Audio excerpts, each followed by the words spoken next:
Hello, friends. Welcome today to Story Time. I hope you're ready for a fun story. Let's get started. Tony's Bread. Tony's Bread, an Italian folktale by Tommy de Paola. Once a long time ago, in a small village outside the grand city of Milano, there lived a baker named Antonio, but everyone called him Tony. Tony made bread, and only bread in his bakery. It was good and simple, and the villagers loved it. But Tony had a dream. One day he would have a bakery of his own in Milano and become the most famous baker in all of northern Italy. Now, Tony lived with his only daughter, Serafina. He was a widower, and he had raised Serafina from the time she was una piccola bambina, a little girl, and how he had spoiled her. Antonia treats Serafina like una principessa, a princess, said Zia Clotilda. The finest clothes, the finest jewelry, anything her heart desires, said Zia Caterina. She never has to lift a finger.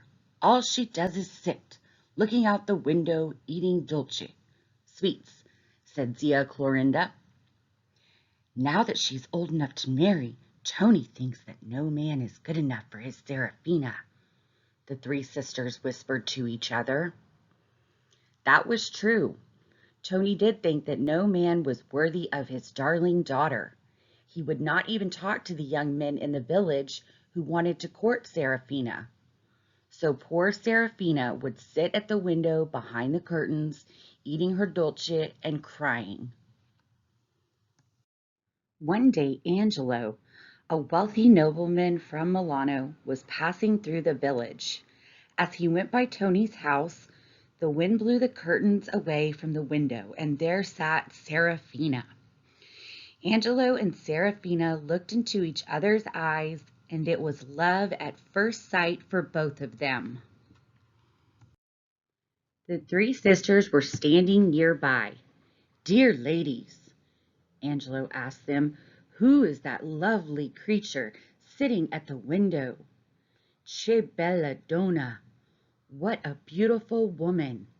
Is she married or spoken for?" The next day a letter arrived at the bakery for Tony. "Dear Signor Baker, I am Angelo, a nobleman from Milano. I was passing through your village and was lucky enough to taste your fine bread. Would you be so kind as to meet me in front of the church after Mass on Sunday so we may talk? I have a proposal to make to you. Angelo di Milano." And a secret letter arrived at Tony's house for Serafina. "Dear Bella Serafina, I saw you at your window and I love you. Here's a ring to keep as a symbol of my adoration. It will not be long before we are husband and wife. Angelo, your true love." And Zia Clotilda, Zia Caterina, and Zia Clorinda did their part. "Oh, Tony, did you see that rich young man from Milano?" Zia Clotilda asked. "He wanted to know all about you. It seems he just loved your bread," said Zia Caterina. "Nothing like it in all Milano," he said, Zia Clorinda told Tony. "Why, I wouldn't be surprised if he wanted to meet you, the way he went on." "Well, dear ladies, funny you should say that, because he does want to meet me after Mass on Sunday," said Tony. "His name is Angelo de Milano." "Imagine that!" the three women exclaimed. "Che bella fortuna! What good luck for you! And for Serafina," they whispered to each other. "And so, Signor Antonio, I would be most pleased if you and your lovely daughter would come to Milano as my guests. Angelo said. And if you like our city, I would be proud to set you up in a fine bakery of your own near the Piazza del Duomo, the Cathedral Square. Your fame would be assured, Signor Antonio. I will see to that. Tony couldn't believe his ears. His dream was about to come true. Why, thank you, Signor Angelo, but please call me Tony. All my friends do. Also, Signor Tony, Angelo continued, the advantages for your beautiful daughter would be great. I admit I would not find it unpleasant for Serafina to sit beside me at my great table as my wife. The daughter of Tony, the most famous baker of Milano. That did it. Tony agreed, and off he and Serafina went with Angelo. Together they walked all the small streets around the cathedral square and visited all the bakeries and pastry shops. They tasted torta, cake, and biscotti, cookies, and pan, bread. And Tony was depressed. The bread alone was like nothing Tony had ever tasted. Bread made out of the finest, whitest flour, bread shaped like pinwheels, bread with seeds of all sorts scattered over the top. It is no use, Signor Angelo, said a very sad Tony. I can never compete with all these fine bakeries and pastry shops. All I can make is bread, and very simple bread at that. I would be the laughingstock of Milano.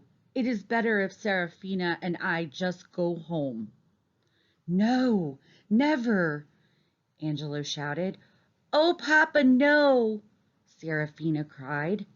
Not only was she in love with Angelo, but she was looking forward to living in that grand house with all those good things to eat. If only you could make bread that tasted as good and sweet as this candied fruit and these raisins, Serafina said.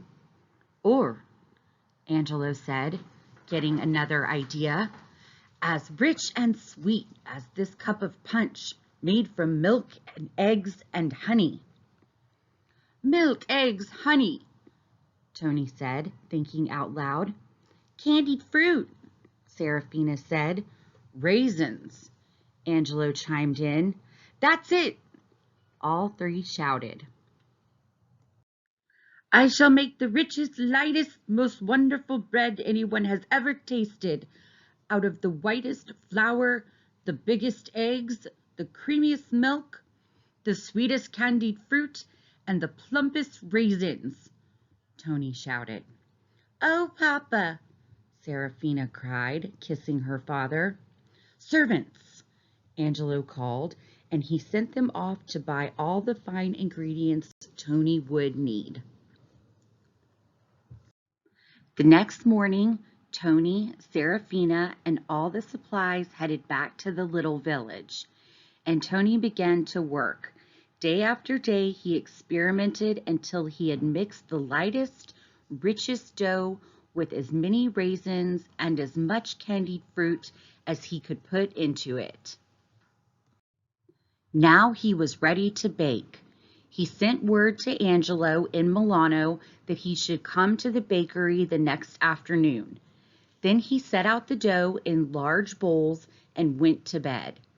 As Tony slept, the dough began to rise and rise and rise. The next morning he filled every pan in his shop. One piece of dough was left over, so he threw it in a flower pot and baked it too. When Angelo arrived, the bread was just coming out of the oven. Everyone held his breath and waited while Tony cut a slice of his new bread. Angelo tasted it. Serafina tasted it. Tony tasted it. Zia Clotilda, Zia Caterina, Zia Clorinda all tasted it.